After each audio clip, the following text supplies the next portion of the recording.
Hello, everybody. Welcome to the Tim Gaither Podcast, episode 97. My guest today is Wes Roper. Wes was the head wrestling coach for Missouri's wrestling team. He coached Mizzou from 1986 to 1998. He was number 4, at least.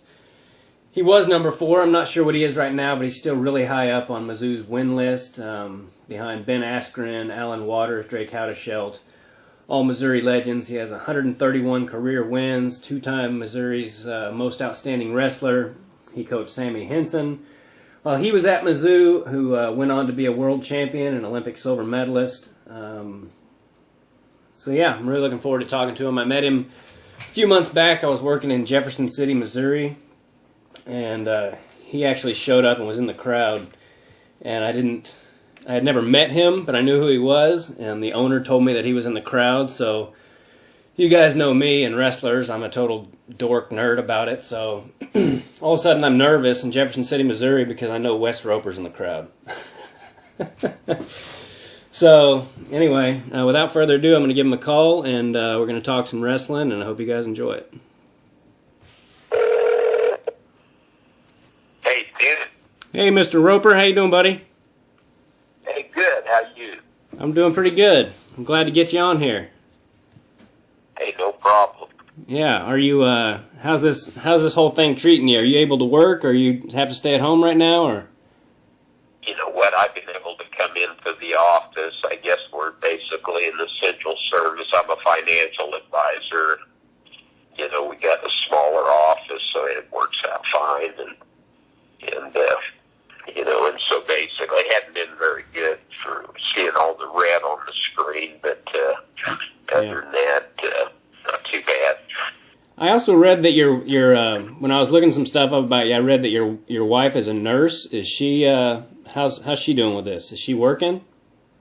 You know, she's been actually, she hasn't been as busy because with the elective, she does like pre-op and post-op, and they at the Women's Children's Hospital, University of Missouri, and they have a lot of elective surgery, so they moved them all back.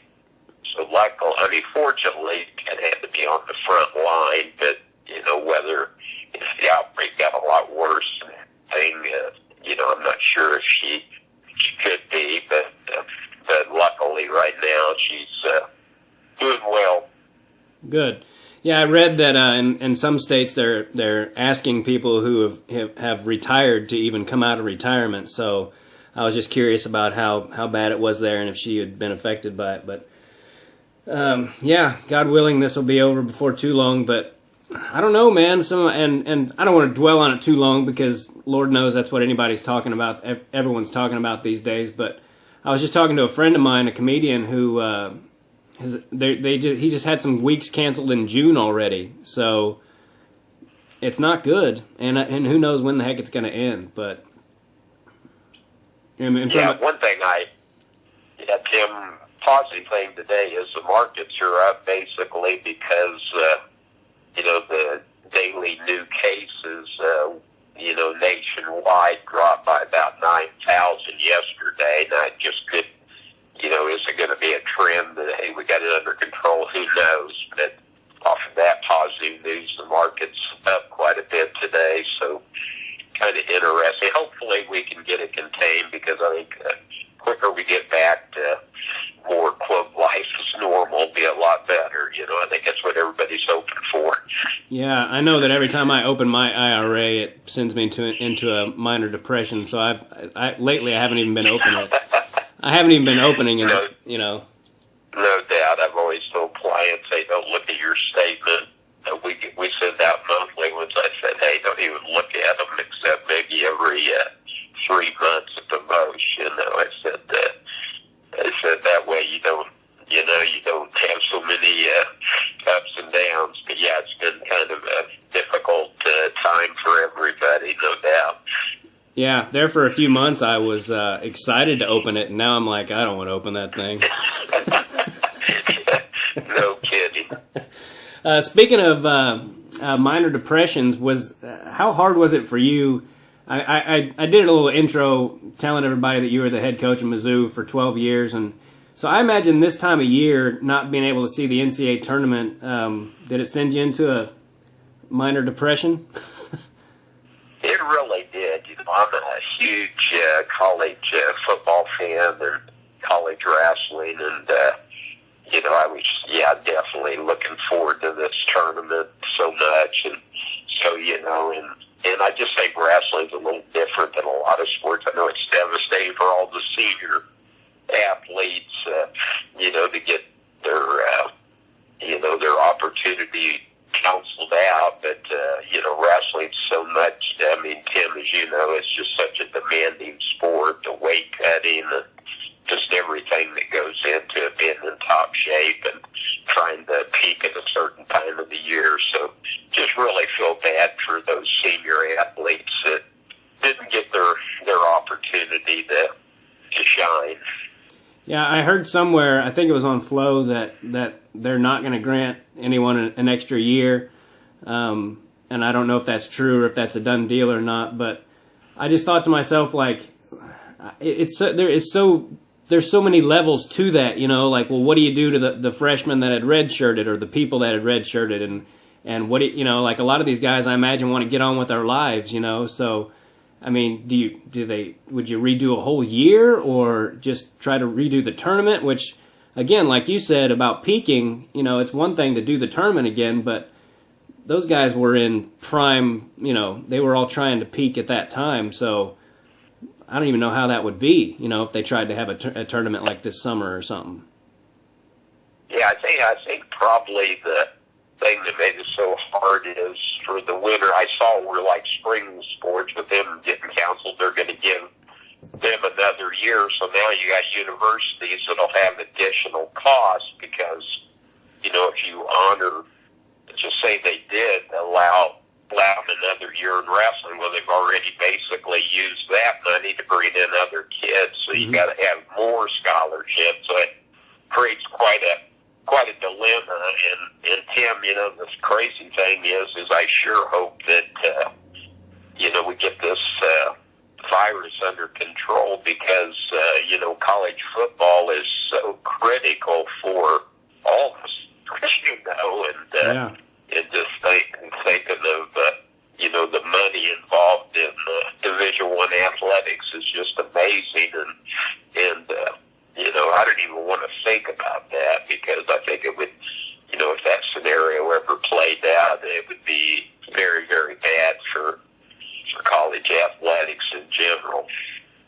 Yeah, like you know, there's a lot of people that are saying this is all like this big hoax and all this stuff, and I'm like, well, first of all, I don't believe that, but if it was one hell of an elaborate thing, and they're sure losing a lot of money, you know, so I just don't see why anyone would think that they would cancel all these major sporting events if it wasn't something that needed to be done, you know?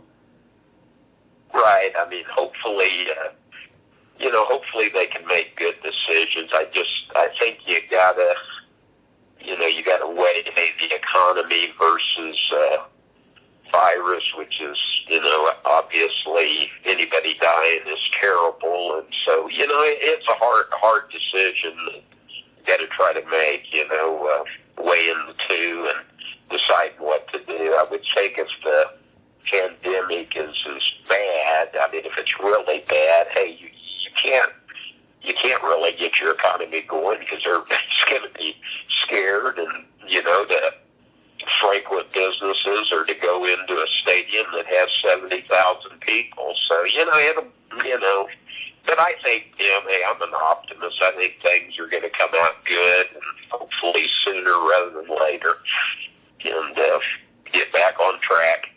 Yeah. Hey, I wanted to ask you, do you still work out a lot? I mean, because I met you a few months back in Jefferson, Missouri, and, you know, I know what was your senior year of college? 82? You know, 82 was, yeah. I was a slim, trim, 150 pounds, and that year was just, an exceptional weight. I mean, I'm not going to try to brag about my weight class, like, the older you get, the better you was. But, I had Nate Carr was the NCAA champion. Kenny Mundy was second. And then Roger Frizzell third, and I was fourth, and we were all from the Big A, So the Big A back in those days was just, it was kind of like the Big Ten of today. Yeah. Did you, so you obviously wrestled all those guys. You wrestled Nate Carr as well? Right, yeah.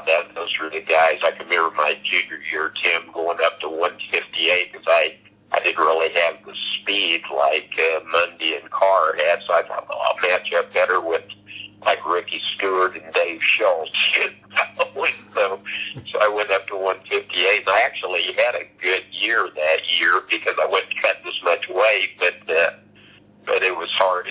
Those guys were phenomenal too. So it wasn't easy back in those days, but great competition. And that I remember from the Big 8 that kind of lifted everybody up. You'd get to the national tournament after competing at that level. You were always ready for a lot of teams. So it's some good memories though, Tim. But remembering back in the early '80s, late '70s, looking at guys like Nate Carr, Kenny Mundy, Mark Schultz, Dave Schultz. John Smith, Leroy Smith, just tons of them. Yeah, that's what an awesome era to be wrestling in. I met Nate Carr at the NCAAs a few years ago, and he sat there and talked to me and my brother I bet we talked for over an hour. And I'd never met this guy in my life, and he's a legend in U.S. wrestling, and he sat there and talked to me like we'd known each other for 10 years. And it was just... Oh, that's neat. Yeah, it was really, really cool. And his son even texted me not too long ago asking me, because he was there too, and he wasn't even in college yet, but I was telling him, I told him I was a comedian, and he said he wanted to be a comedian, David Carr. So I told him about this book. And a few years later, he texted me, and he was like, hey, what was that book you told me about? And I was like, this was like right after he had won Junior Worlds or something, so I was like, well, that's pretty cool. Yeah, that is neat. That is neat. Yeah, he's a super nice kid. I hope he, I heard for all those guys this year. There were so many great stories, and Spencer Lee won't get to win his fourth, and I'm not sure. I forget how many guys did Mizzou have going to the tournament this year. I think they had 8 going from the MAC tournament. Yeah, eight qualifiers. Okay, so yeah, that stinks for them. That's a lot of qualifiers. It is, and it's you just it's kind of devastating for those guys. But hey, most of them, like you said, a lot of them, hey, they won't come back because they basically got their degrees. They're ready to get on with life. But it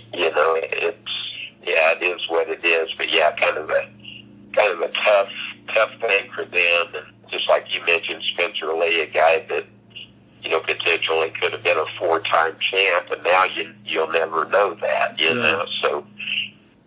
Yeah, and even there was a kid in his bracket that was undefeated, Pat Glory, and I'm sure he was thinking, well, like, I would have liked a shot at, I would like to, prove that I'm the best guy too, and no one's even mentioning him, So as a I never wrestled on that level, but I know the mentality, so I know that he's like, well, what about me, So right.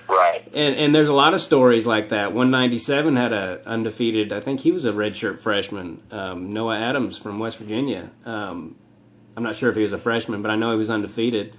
And I don't know, it just sucks for a lot of people. But real quick, I did want to ask you that question about working out. Do you still work out a lot? Because you're just a freaking tank, man. I mean, when I saw you, I was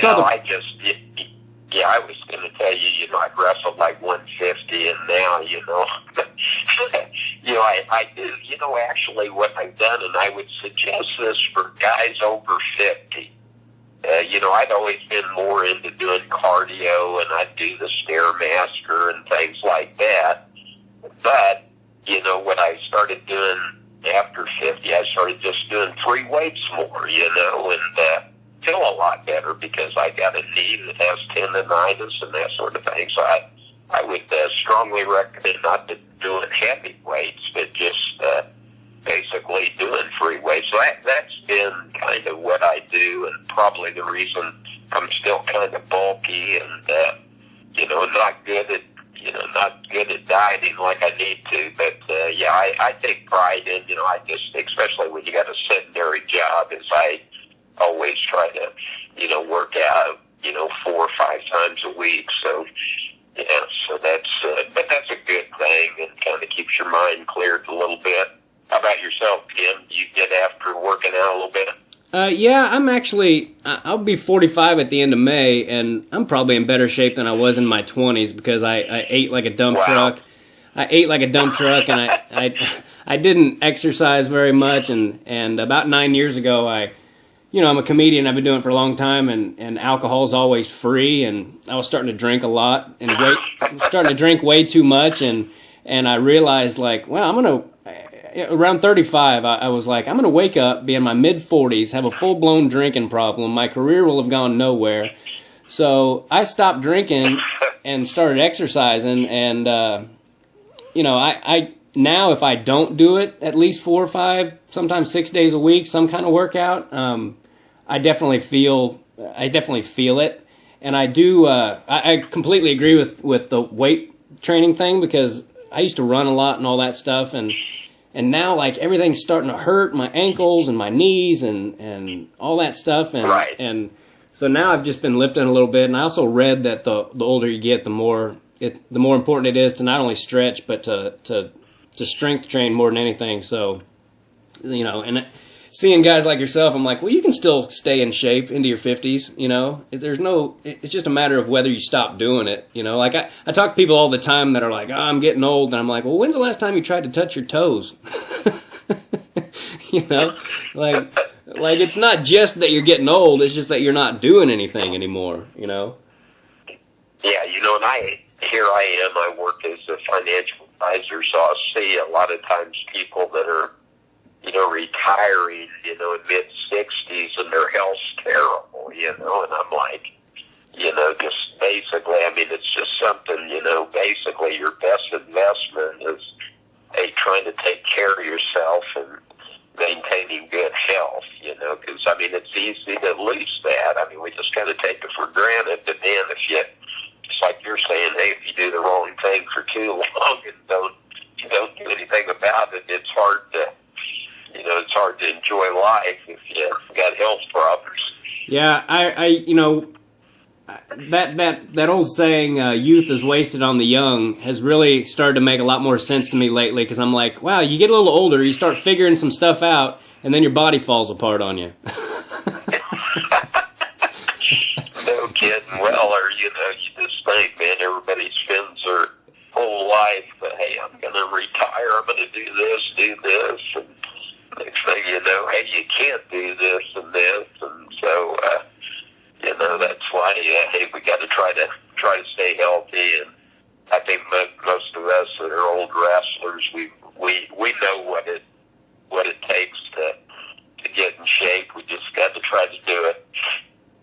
Yeah, you coached for 12 years. What would you say the biggest thing is that's changed in Division I wrestling since you retired? Do you still coach? I have, and actually, the crazy thing was I was the head coach there 12 years. I got hired like at 27. I think Jim Gibbons and I were the youngest D1 coaches at the time. I think he got hired at 27 too, and we're about close to the same age. And and I coached there for like 12 years. Then after that, when I got out of coaching and became a financial advisor, I actually ran a kids club for like 10 years, and my little son came up through it and everything. So I stayed involved, and I still love, I keep up with the college game. I think the biggest changes, Tim, is just the level of technique is just, it's like all sports. Hey, technique across the board's gotten better and better. I think you got better coaches, better training methods, with the internet the way it is now,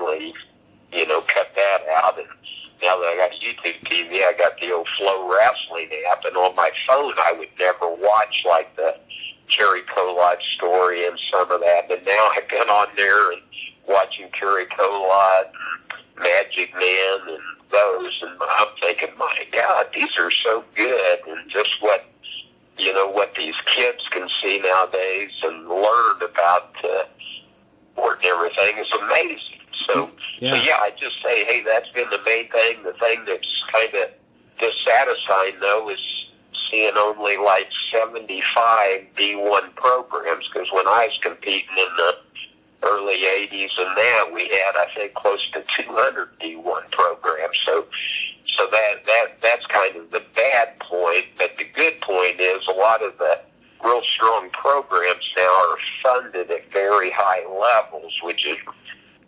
great. And a lot of programs expect results, and that's good to see. And so the level of wrestling just keeps climbing. So I love that part of it. Yeah. I find myself, I'll be on Flow, and I'll find myself watching technique videos, and I have no idea why. Other than hopefully showing my boy someday, which is another reason I need to stay healthy, is he's only 17 months old, so I've got a long road ahead of me as far as that. But I'll watch these technique videos, and I'm like, what the hell are you doing? Like, you're not, you're never gonna wrestle again. But I do watch it, and I'm like, gosh, I sure wish I would have known that. Or I'll see guys doing something, and I'm like, I used to do that. I just didn't know there was a name for it, or that there was so much more that I could have, like that seatbelt position. I found myself there all the time, and I did some things from it, but I see things all the time, and I'm like, man, I sure wish I would have known that. And I even read something about you.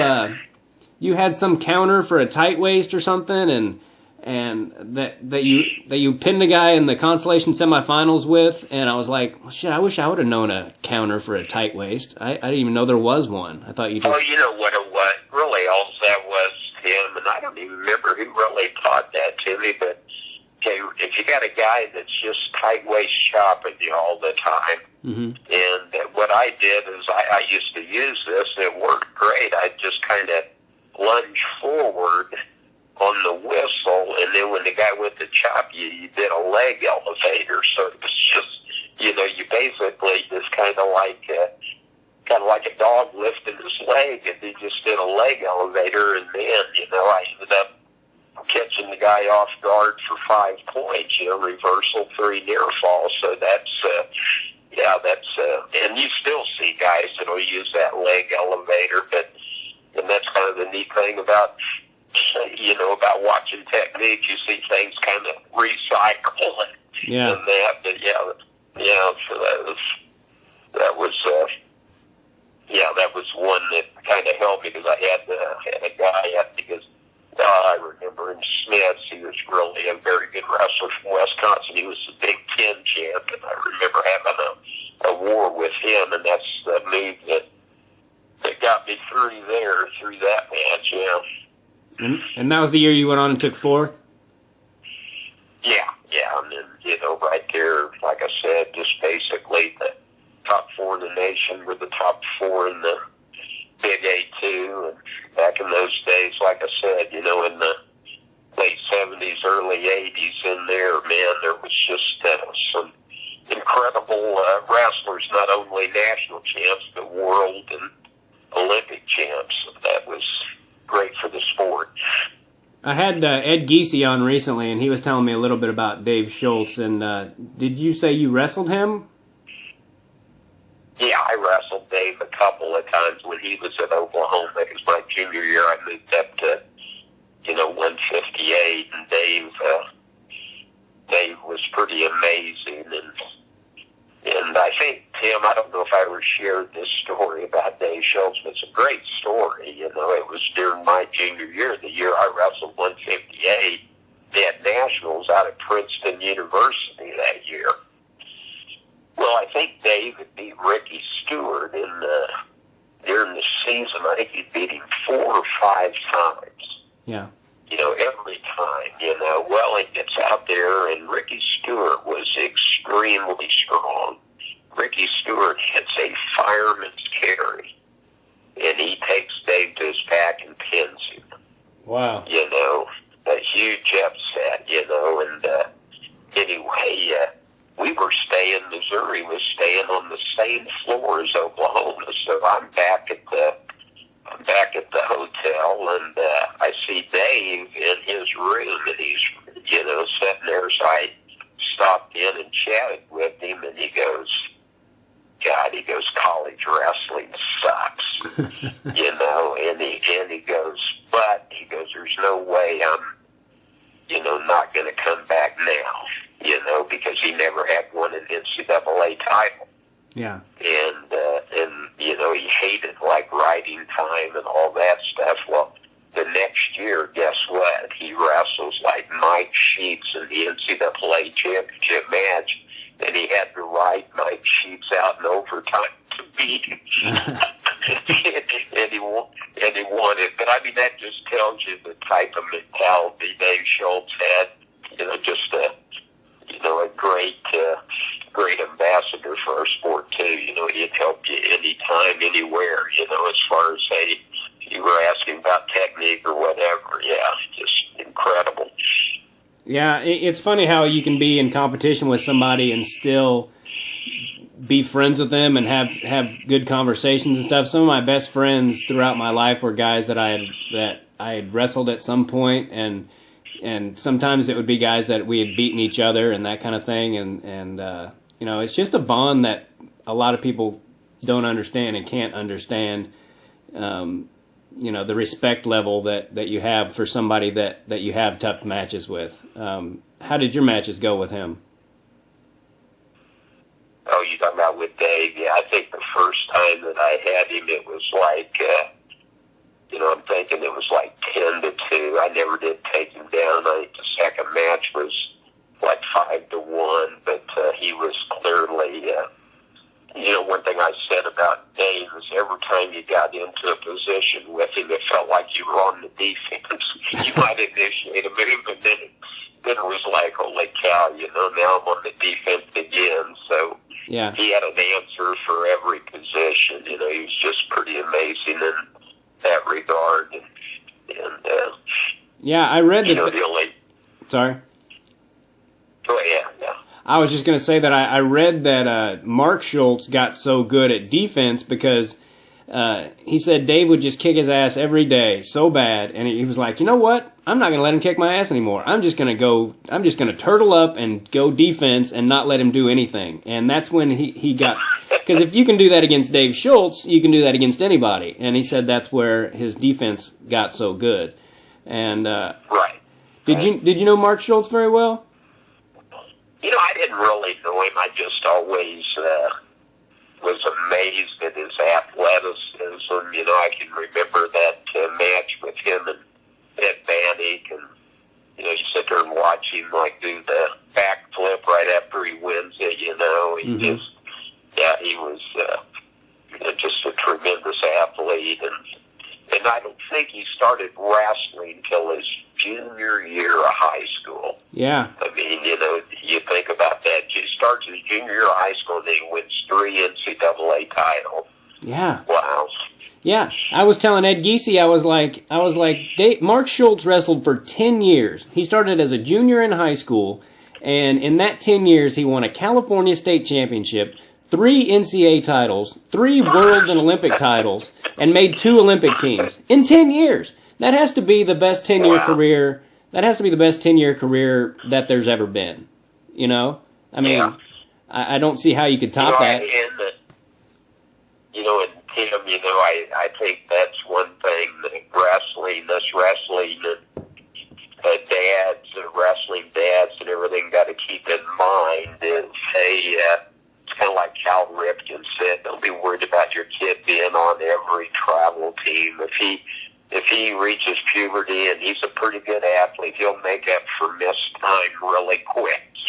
Yeah. and, you know, and I think sometimes we can, you know, with youth wrestling, it gets so serious, even at like 8 and 10 and under, and it's really, you know, it's not like that's got to be a prerequisite to be really good down the road. You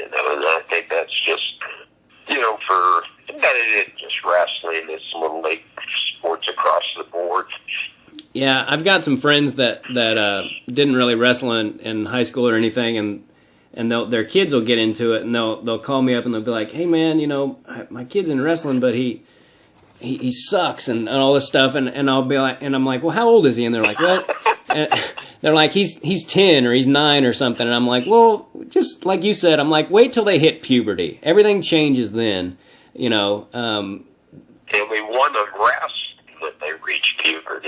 That's the thing. Yeah. Don't be quitting before you even really know whether you can be good. Yeah. Yeah, I knew some really talented kids that didn't even wrestle in high school because they got so burned out. They'd win 2 or 3 kid state championships, and their parents had them thinking it was just the end of the world if they lost. And I was kind of one of those kids. I would if I got beat, I was like kind of low key depressed the whole week until I got a chance to try to win the tournament again. Because my dad put so much emphasis on the winning, and looking back, I mean, it's not like he was trying to do that. He just kind of did. Right. It meant, I mean, and most of the parents think they're, I mean, they don't even realize maybe they're doing it, but, they are. So, that, we got to make sure that, hey, really, for the real young kids, hey, it's about skill development and, letting them have a good experience with it. And then hopefully, hey, when you reach puberty, you're still hanging in there, finding out whether you can, if the sport's meant for you. Yeah, I read that your son was a 3-time state champ in high school and wrestled a couple years at Mizzou. Did how were you when it came to his career? As far as like when did he start wrestling, and did you just kind of take it easy and not really? How'd you navigate that? What? I ended up probably being a typical little bit of a wrestling dad. You don't think you are, but I ran the kids program up there at Kirksville, and then after Austin got through 8th grade, I quit doing it. I just wanted to follow them, and fortunately, they won 2 state team titles, and then Austin was like 2nd and then 3rd. Then he won 3 times, but his technique was really good. That's the thing, and he got enjoyment out of the sport and still loves the sport and follows it. So that's a great thing, and it was also neat because all the other guys that he had that was in that youth, when I was working with the youth there for like 10 years, it was all his teammates there that, helped win a couple of state titles. And when you got small town USA, it was in Kirksville. Neat thing is, the whole town just got behind the team and had a big parade for them and everything. So that's kind of a little bit different in small town rather than the city, and that. But he had a good experience with it, and he was very technical. I always took a lot of pride in that man. He was extremely good technically, and he placed at Fargo, I think, like about 4 times. So he did it good on the national level too. Yeah, is that watching your kid have success? Is that even better than your own success? I think it is. I remember I said, my God, watching your kid, you get more nervous than you did when you competed yourself. Yeah. So Tim, you got a lot to look forward to, but that adrenaline and everything that you had as a competitor, that's what you miss the most about athletics, and you'll get that several times over with your own kid. Yeah. Well, I'm not gonna push anything on to him. I watch a lot of wrestling, and I'm just gonna watch a lot of it around him, and hopefully he'll be like, "Daddy, can I wrestle?" And I'll be like, "Yes," and I'll wipe the tear out of my eye, and But I don't want him to think that he has to do it or any of that stuff just because I like it so much. I would love it if he was just into it enough to go watch it with me. If he doesn't want to actually do it. But I also can't lie. I hope he does want to do it, and not just for any kind of glory or to relive any of my stuff, but just because it seems to be like I talk to a lot of younger wrestlers, and they're just good kids. A lot of them, they'll look you in the eye when they talk to you, it just teaches people a lot of things about perseverance and so I hope he wants to do it, but we'll see. He's certainly got some genetics as far as athletes in his family. His grandpa was a all-state football player in California, and his mom would have been on the Olympic badminton team, and she kept playing. She played on some world teams, and his grandpa was a war hero and played minor league baseball, and so we'll see, what he'll be into. As long as he's happy, that's all I really care about. I also wanted to ask you about some of the guys that you coached. I saw that you coached Sammy Henson when he was at Missouri, who, if people don't know, he went on to become a world champion and a 2-time undefeated NCAA champion. But his freshman year, when he got 5th, you coached him? Yeah.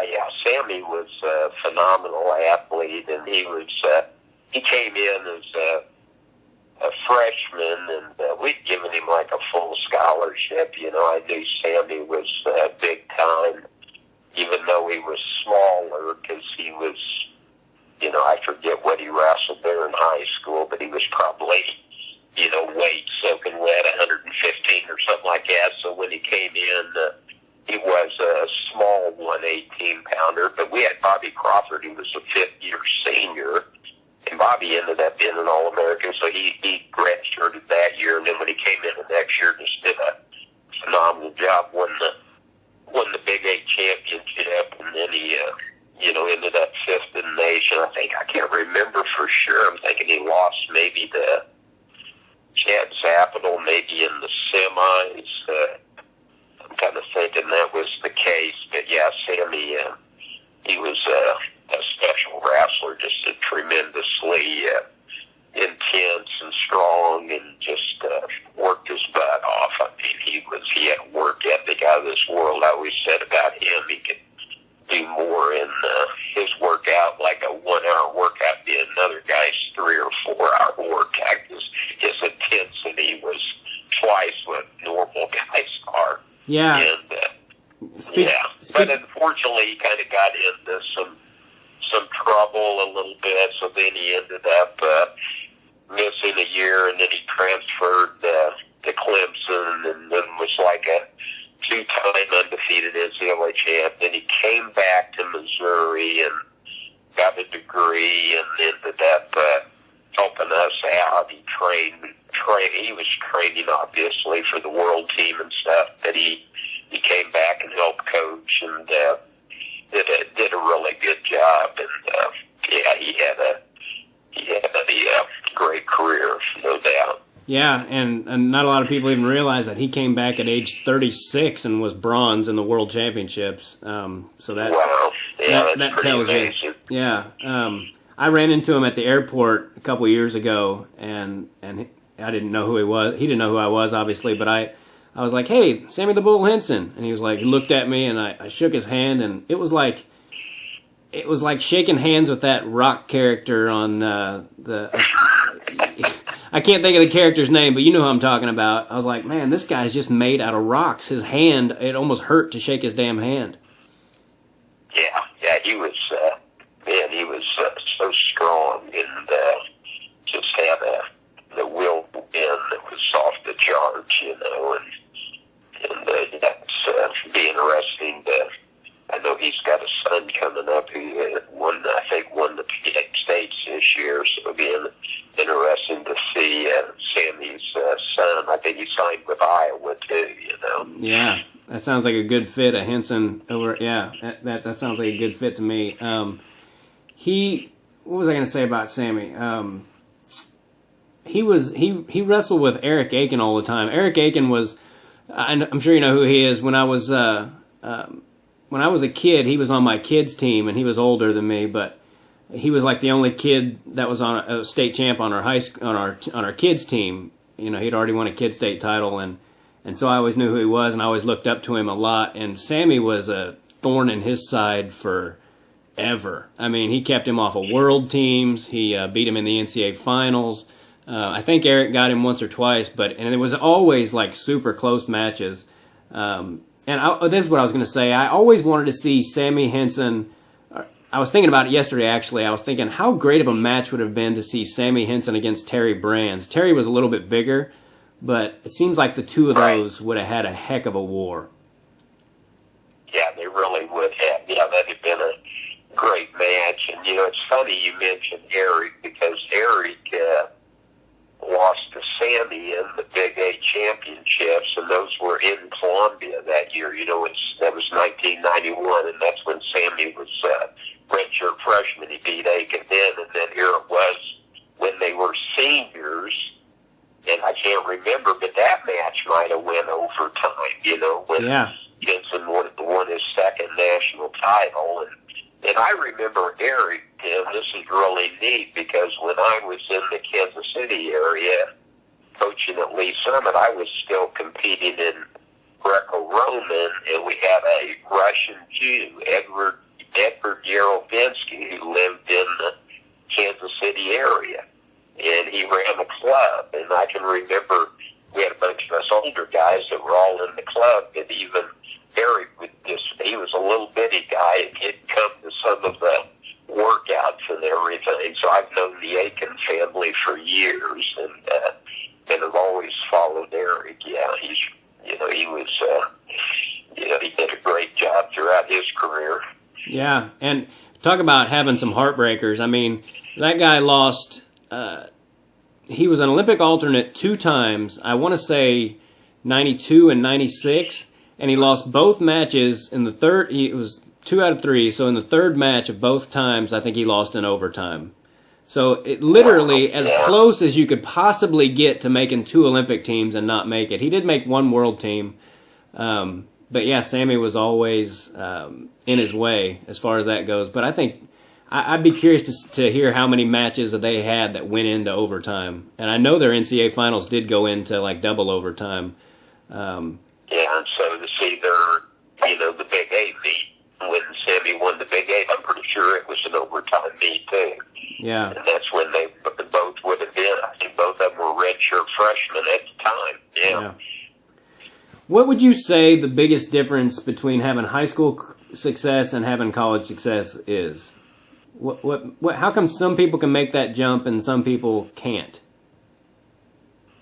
Well, I think, the big thing is it's just D1 wrestling is such a big step up. It's just a lot more physical. Usually when most high school wrestlers, that are going to be D1, they really haven't learned to get out from underneath because they're so dominant. They can go out and take the guys down and pin them.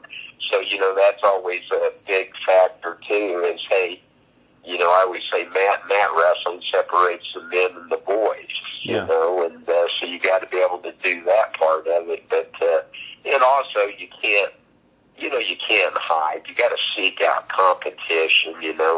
Some of these kids, if they think they want to get recruited by D1, hey, you got to be, when you get to the University of Missouri, you're not just wrestling Missouri kids, you're wrestling the best throughout the nation. And I think most of the kids realize that. It's just, a big difference between being and it's nothing against D2, NAIA, or D3. There's very good wrestlers there, but it's a whole different level. Yeah. Tim, as you understand that, just being a fan of the sport.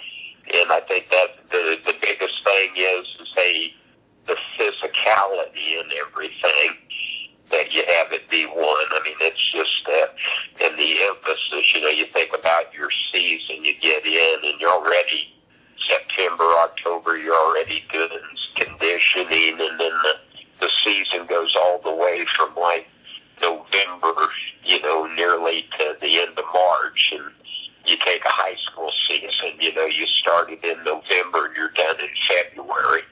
So, the season's about twice as long. So just all those factors play in.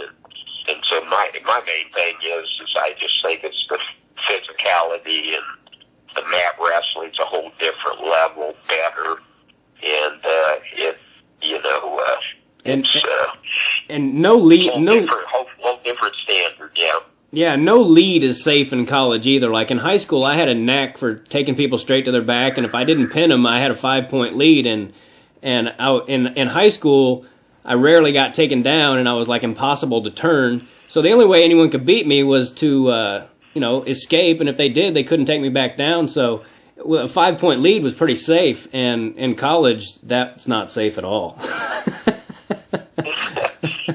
and the rules have changed too, and I like the new rules. I particularly, Tim, like the new rule they have now where, hey, if a guy's like trying to hang on for a stalemate, he's on his back, they can be counting those points and go ahead and signal the 2, even though the guy didn't, have a takedown, and I like that because I think you should reward the offensive wrestler, not a guy that's trying to, and the scrambling is out of the world these days. Yeah. But I also think that there's a lot of wrestlers out there that have gotten in bad habits that if they want to wrestle at the next level, Olympic level, will hurt them by giving up leg attacks too easy, and then the next thing they're not necessarily scrambling to score, they're scrambling to stalemate. So I thought the rules that they came out with now on the exposure are very good. And then the 4-point near fall, like you said, Tim, if you would have taken the guy down and get that 4, you're up 6-0. That's a pretty good lead. Yeah. Yeah, speaking of getting off the bottom, I stayed with my brother and I a few years ago when NCAAs were in St. Louis. We stayed with Greg Warren, and he told me a story about, I think it was you. He was like, he was on bottom or something, and he was having a hard time getting out like a lot of freshmen, and you just kept making him go on bottom. He was like, he's like, everyone else was turning over. He's like, Warren, you're down again, and I think if I'm telling the story right, you kept making him go down over and over and over till he could finally get out. And is that true? Do you remember that at all? I don't really remember it specifically being him, but it's probably, as Greg said, it's probably accurate. But sometimes, it's just that mental thing, and you break a guy down so much, then he just finally gets pissed off and says, "I'm getting out." And he does, And, yeah. And that's the type of spirit you got to have. It's easy to kind of lose your confidence in that, but hey, you got to dig down and find it, Yeah. But Greg was really, very coachable. Funny thing is, Tim, you think like with a comedian like Greg Warren, that he was just kind of like like fly by night, this and that, but he was a very serious student athlete, this guy listened to everything you said. He'd run through the wall for you. And he graduated with like a 3.7 in advertising journalism. He was, he had everything going for him, the smarts, and ends up making All-American his senior year, which was really neat. Yeah. Yeah, I was curious what it was like, what he was, and that doesn't surprise me at all that you say that about him. He's a very reserved, modest person, people don't know that he was a Division I All-American until I tell them. They're like, I worked with him and he never said anything. I'm like, yeah, that's how a lot of really good wrestlers are. They won't tell you how good they were. I won a state title, and I'll tell anybody who will listen to that shit, but but right. A guy that 7th in division. I think that's what he got, was 7th in Division I is a huge accomplishment. And so yeah, I was kind of curious what he was like. A lot of people assume that comics are that we're never serious and all that, but a lot of the best comedians are kind of serious people when they're not on stage, which surprises a lot of people. But that's just there's so much so many questions I have for you. Do you still go to a lot of Mizzou duels? Yeah, the thing is, my wife and I last, it was like in the spring of 2017, we actually moved back to Columbia, because the firm I work for has an office here, and so we just made the transition back here, and so now, it's really convenient, just right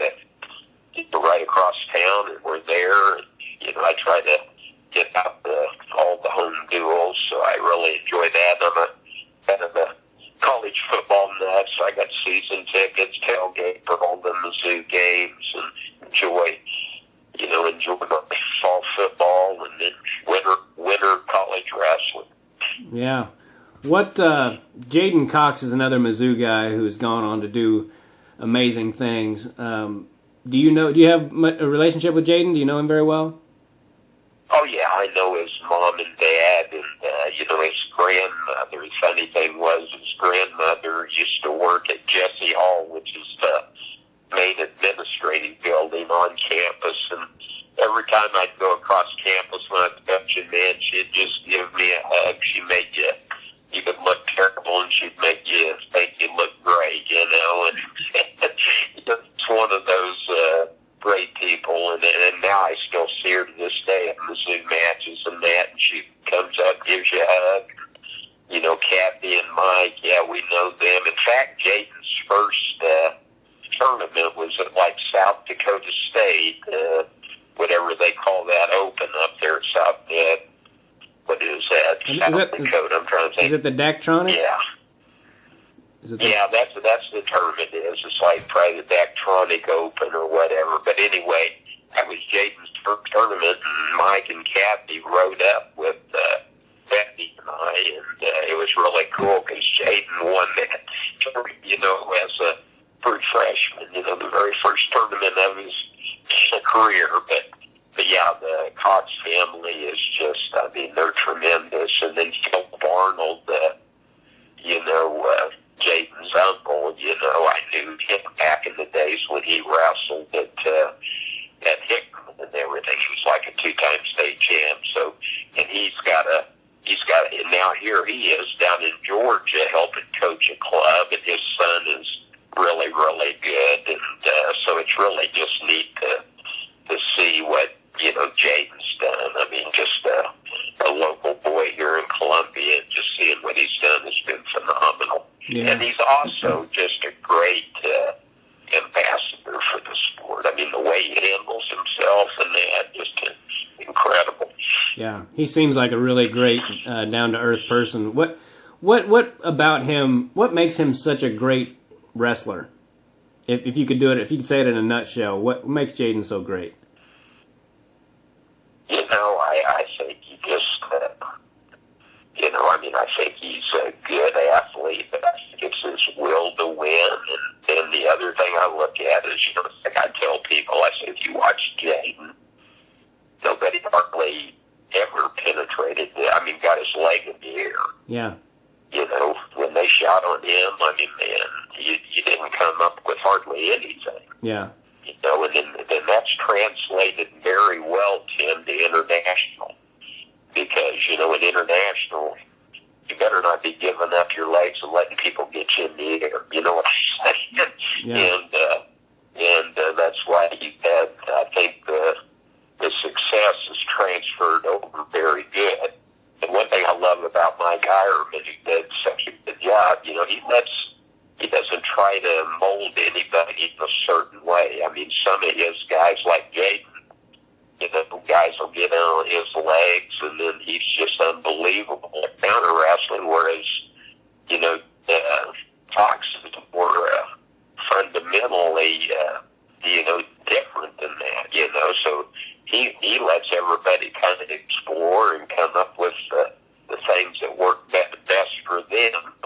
And I really like that type of philosophy rather than just molding everybody into, hey, they got to be this way. Yeah. And that's cool to see.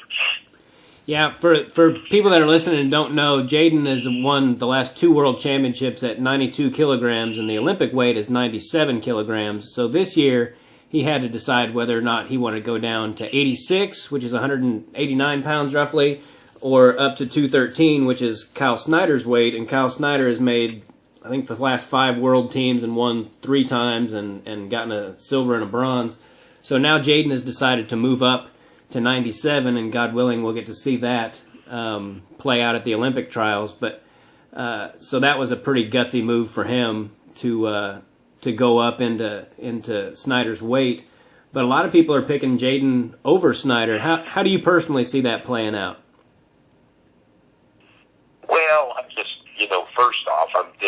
disappointed that, hey, we only have 6 Yeah. men Olympic weight classes. I just think that's really sad because we got so many great guys. I think we got, 2 world champions that won't even make the Olympic team. So the way I kind of see that playing out, I think Jaden, right now, his confidence and everything is sky high, whereas I think Kyle and been wrestling his best. And those guys go all the way back to junior nationals competing against each other. Yeah. So, it's, I kind of look at that one as kind of being a toss-up. Of course, I'm biased, and I think, right now, Jaden is the hotter one, and probably his confidence is sky high, so I'm hoping, obviously, I want to see Jaden make that team. And you know what? If you got to get through a Kyle Snyder just to make the team, well, hey, if you make it, hey, you got every intention of winning it, Yeah. Yeah, I was so disappointed about the Olympic trials because, man, it was just so stacked. I mean, every weight class. And, oh, man, no doubt. And like you said about the 6 weight classes, in the World Championships now they have 8, and it used to be 10 back in the day there was 10 or even 12 weight classes, I think, for the Olympics. And now they've got it down to 6. So for people that are listening that don't know wrestling, a lot of these guys are in between weights, so you have to cut a lot of weight, which hurts your performance, especially on same-day weigh-ins, or you have to go up too much. And at that level, you can't give up strength. Everyone's too damn good, Right. So so I say that to say you've got some just outstanding wrestlers that will never be able to fulfill their Olympic dreams because they don't have a damn weight class, and it just bothers me. I don't see how they can't come up with it. My father-in-law was really into the administration side of when my wife was playing badminton, so he knows, and he was like, it just comes down to bed space. And I'm like, well, shit, can't they come up with, I don't see how it would cost that much more money. But anyway, that's another conversation, but it's really frustrating as a fan. Right. It is. I agree wholeheartedly with you, Tim. Yeah. Hey, I wanted to ask before we get off here, how do you know Brooks Travis?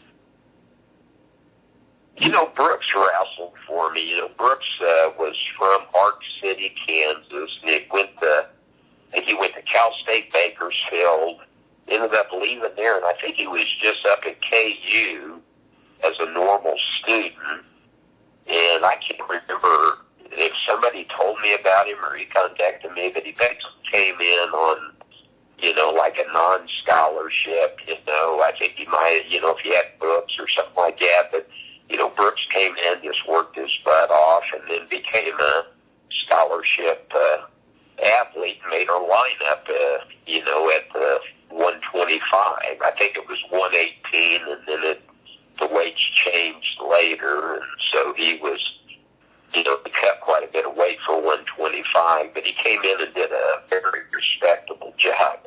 Yeah. The funny thing is, Tim, you think about guys, Brooks, once again, is one of these guys that Chris Whalen and I were coaching him, and,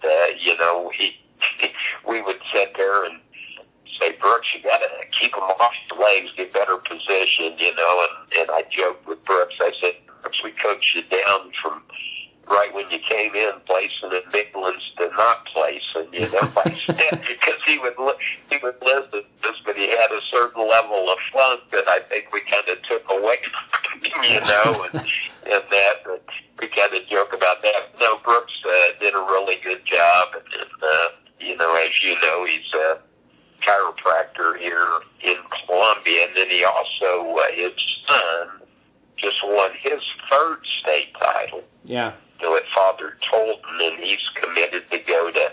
I've just given Brooks a hard time about that, just reaming him about how come his son isn't going to be a Mizzou Tiger. I'm really kidding him, because, yeah. I know Oklahoma State has a great program, but, I kind of rub it in really hard with him about that. But anyway, but his son is, he is really going to be a good one, I think, in Yeah, I wrestled Brooks in, it was in 6th or 7th grade at the state tournament, and I beat him 2-2 on criteria. And, Wow. yeah, and which he would have kicked my ass later on in life, but, but when I found out that you and him were at the tournament, because I knew who Brooks was, you know, I followed his career after, you know, through high school and all that stuff, and Arc City was always so dominant.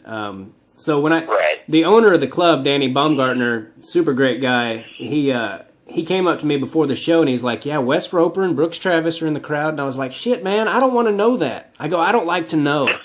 I go, I get more nervous knowing that there's big time wrestlers in the audience than anything else. It makes me, you know, it makes me nervous. And I knew that you and Brooks were there, and I was like, dude, I know you're just trying to be friendly, but I don't want to know. Hey, I'll tell you what, Tim, you did fine, so you weren't that nervous. We had a good time and good comedy, and so I'm looking forward to watching you in the future. Thanks, man. Yeah, I really enjoyed talking to you on this podcast. Like I said, I get more nervous. You know, I interview either wrestlers or comedians, and I've done a lot less wrestlers than comedians, obviously. But whenever I talk to wrestlers, I get like kind of nervous beforehand, you know. And you've been great, and you really made me comfortable. And this was a great conversation, and I really enjoyed your insight, and I hope we get to run into each other again someday. Sounds good. Good to chat with you. All right, buddy. Well, is there anything you wanna plug on here, or anything before I let you go? No, that's good. Had a good visit, and always fun to talk about wrestling, Tim. Yeah, man. Well, maybe we'll get to do it again someday, because I didn't get to half the stuff I wanted to ask you, but I've got some stuff I got to get done here. But I really enjoyed talking to you, and really appreciate you taking the time. All right, we'll talk to you later. Okay, thanks, Wes. Bye-bye. Bye. All right, everybody, that was Wes Roper, Mizzou head coach for 12 years, and big fan, and just a great dude. And I'm serious about that at the end. You know, like it's funny, you can probably listen to some of my podcasts with wrestlers, and sometimes I don't know what it is, but I feel like it's like the little kid in me again, you know. It's weird, but he was great, and I really appreciated him doing that. And so anyway, make sure you sign up for my YouTube, subscribe to my YouTube. It's youtube.com/Tim Gaither. I really need subscribers and views and all that stuff, because, like I said, I don't know how bad this is going to get. But so anyway, subscribe to my YouTube, and all my social media links are on timgaithercomedy.com, but my YouTube is what I'm really concerned about most right now. And also go to makingithappen.com, MACAN ithappen.com. Help out little Bo Macon and his family. They could use your help now more than ever.